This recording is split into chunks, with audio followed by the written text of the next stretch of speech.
I'm originally from Ireland, but I've lived most of my life in London. I started stenciling 2.5 years ago, and I think I've kind of developed a style now of my own, both in terms of the way I cut the stencils and in terms of the way I actually paint the final piece as well. Okay, very good.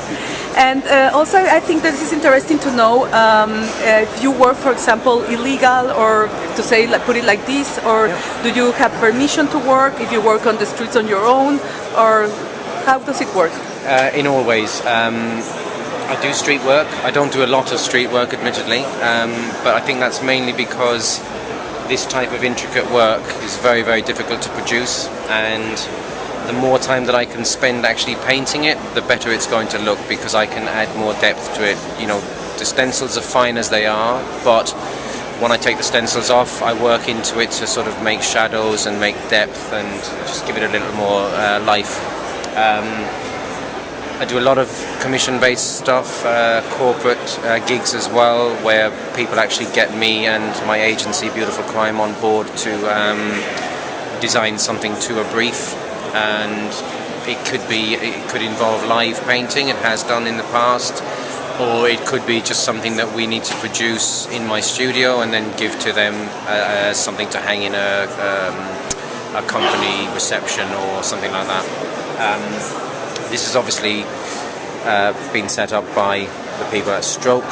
It took a couple of days to paint, but that was because there was time restrictions with painting inside because of the fumes. And I think I could have got it done in one day, but because of the way it worked, I've ended up doing like a couple of hours here and there, and it's basically taken me 3 days to do it.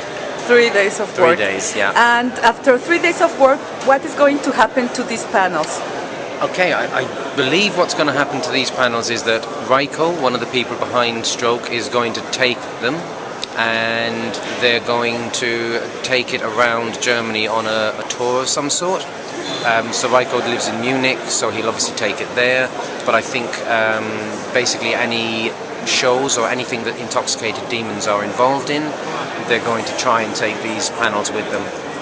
Okay, so it's not going to be afterwards like a temporary work, to say like this. It could do, but I don't think that's the case. I think both Raiko and Marco are quite impressed with it, so they don't want to destroy it. They want to do something. And if that happened to a work of you, because I think it works different with a street artist.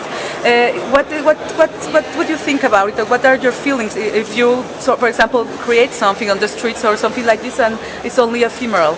Do you have a problem with? No. That's Yes. part of it. If you paint something on the street, you can't expect it to stay there. Yes. It could be painted over. Admittedly, if it's painted over the next day, that's a little bit annoying.